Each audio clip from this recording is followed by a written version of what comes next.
Hello, hello, hello. Hello Philippines. Hello world. Panibagong buhay, panibagong pag-asa. Ito po si Kalabs TV Vlog na sa inyo'y bumabati. Chawot! Another day, another vlog na naman tayo. Mga kalabs, hindi po tayo nakapag-vlog ng ilang araw. Naging busy po kasi tayo. After noong swimming namin sa Matabungkay, Batangas. That is my last vlog.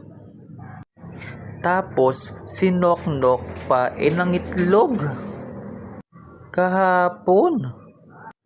Yung itlog niya ay 2 piraso na po. Tuloy-tuloy daw ang pangitlog niya. Kahit pala hindi binibengbang ang manok, nangingitlog pa din pala. Diyos ko po, Rudy. Yan daw po ang binibili natin sa palengke na itlog.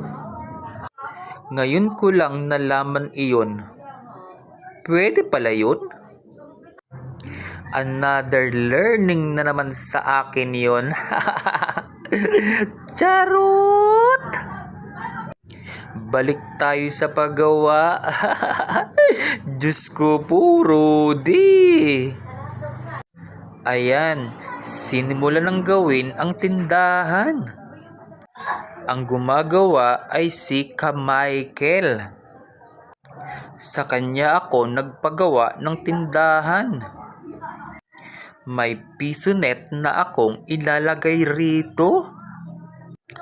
Ang wifi naman nag-request na ako. Sa Globe po ako nag-request. May DIY dishwashing liquid na din. Hinihintay ko na lang ang bottle, hindi pa i-deliver sa Shopee kasi ako umorder.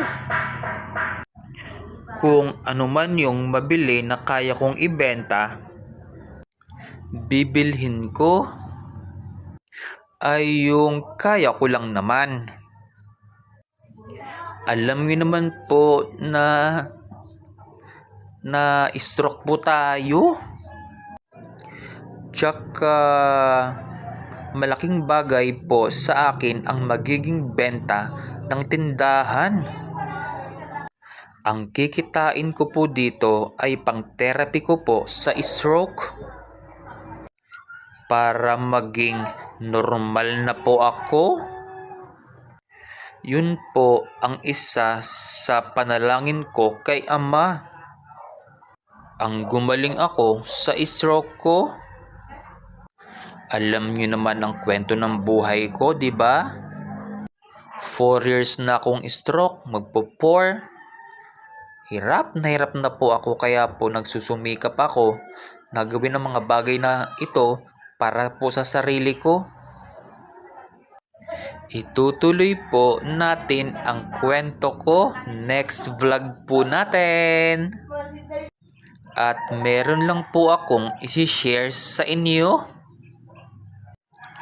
Huwag na huwag mong poproblemahin kung ano ang iniisip sa iyo ng ibang tao.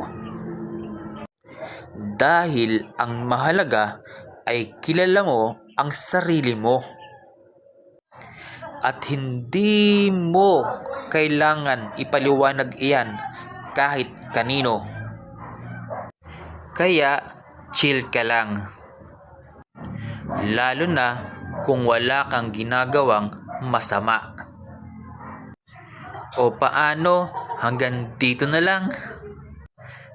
Sa susunod na vlog naman, ito po si Kalabs TV Vlog na nagsasabing paalam.